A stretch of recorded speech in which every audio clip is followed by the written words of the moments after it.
नमस्कार। स्वागत छ तपाईलाई यो शान्त, सुरक्षित र आरामदायी निद्रा ध्यानमा।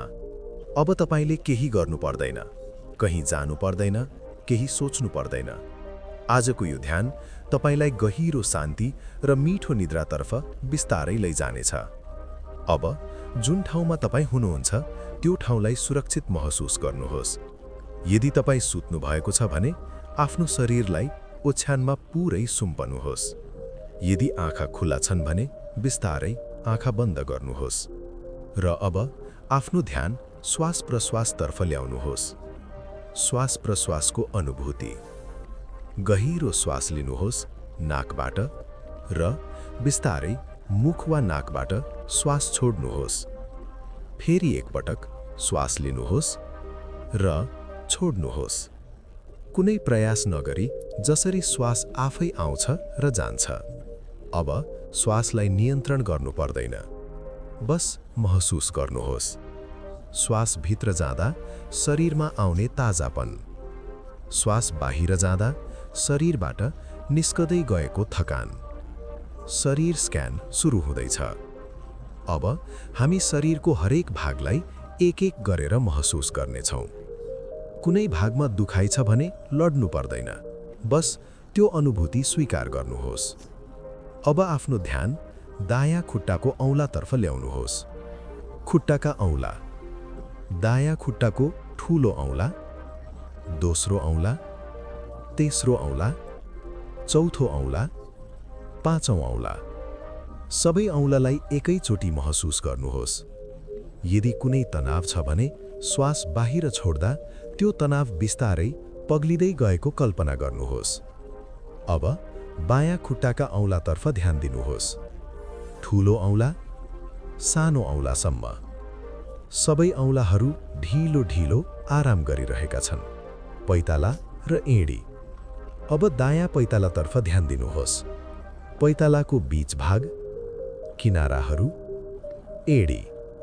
ओछ्यानले तपाईको पैतालालाई कसरी समातेको छ महसुस गर्नुहोस्। अब बायाँ पैताला, एडी।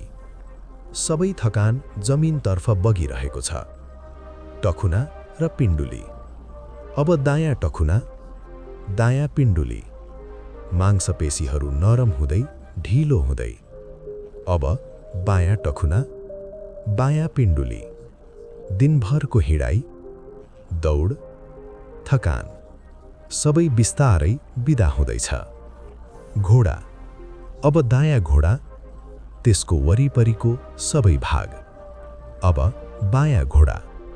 घोडाले तपाईलाई आजसम्म कति साथ दिए, आज तपाई उनीहरूलाई आराम दिनुहोस्। जाग। अब दायाँ जाग, भित्री भाग, बाहिरी भाग, पछाडिको भाग। सबै मांसपेशी ढिलो हुँदै। अब बायाँ जाग। गहिरो श्वास लिनुहोस् र जागको सबै तनाव बाहिर छोड्नुहोस्। नितम्ब र कम्मर। अब नितम्ब। शरीरको भार पुरै ओछ्यानमा सुम्पनुहोस्। अब कम्मर। कम्मरले बोकेको सबै जिम्मेवारी, सबै बोझ अब झारिदिनुहोस्। पेट। अब पेटतर्फ ध्यान दिनुहोस्। श्वास भित्र जाँदा पेट उठ्दैछ, श्वास बाहिर जाँदा पेट बिस्तारै भाँसिदैछ। पेटको हरेक अङ्ग शान्त हुँदैछ। छाती। अब छाती। हृदयको धड्कन। कुनै निर्णय नगरी बस सुन्नुहोस्। हृदयले तपाईलाई सधैँ बचाइरहेको छ। अब छाती नरम हुँदैछ। ढाड। अब ढाडको तल्लो भाग, बीचको भाग, माथिल्लो भाग। ढाडमा जमेको सबै तनाव श्वाससँगै बाहिर बगिरहेको छ। काँध। अब दायाँ काँध, बायाँ काँध।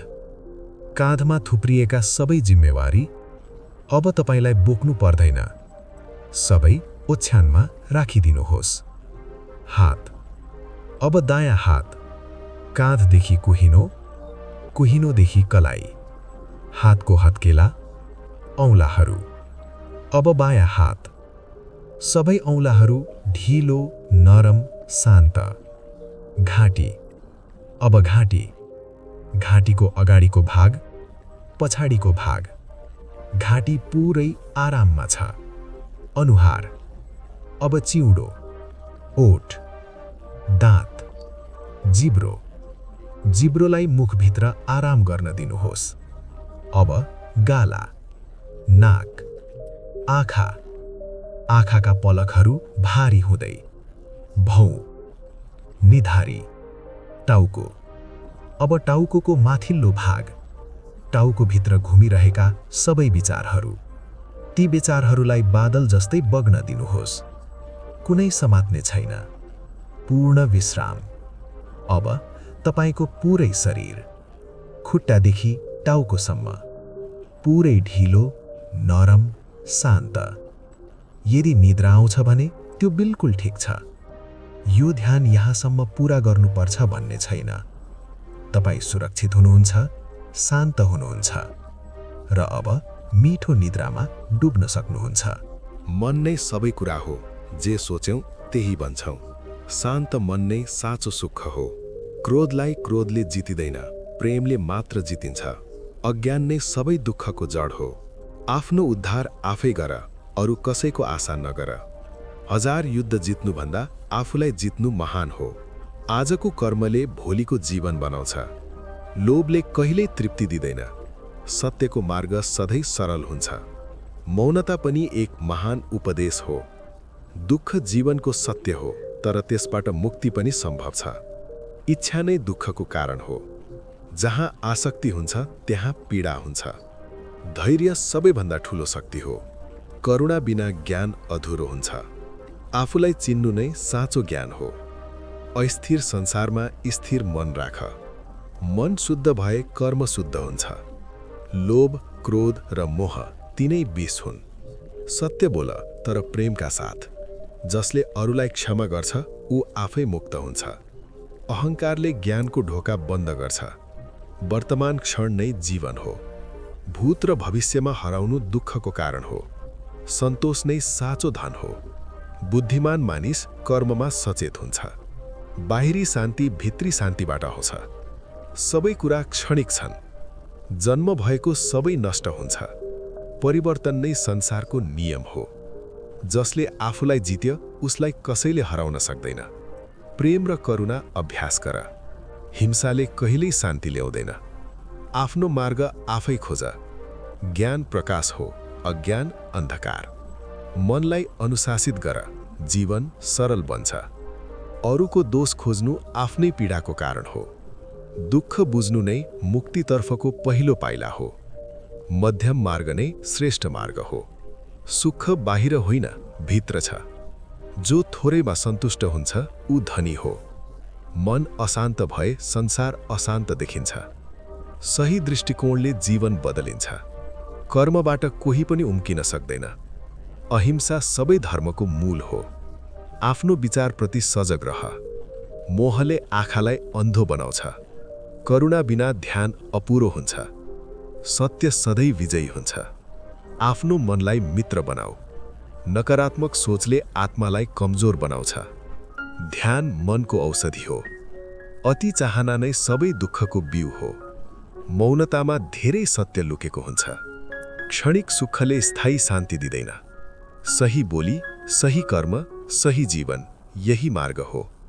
आफ्नो मनलाई नियाल। बुद्धिमत्ता अभ्यासबाट बढ्छ।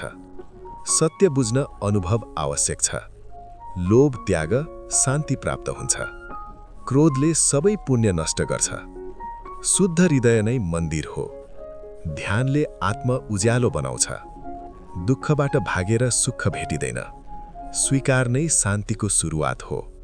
मन नियन्त्रण भयो भने सबै नियन्त्रणमा आउँछ। आत्मज्ञान नै मुक्ति हो। अरूको पीडा बुझ्न सक्नु नै करुणा हो। अस्थिर कुरामा आसक्ति नगर्नु। बोधि प्राप्ति भित्रै हुन्छ। आफैलाई सत्यमा स्थापित गर।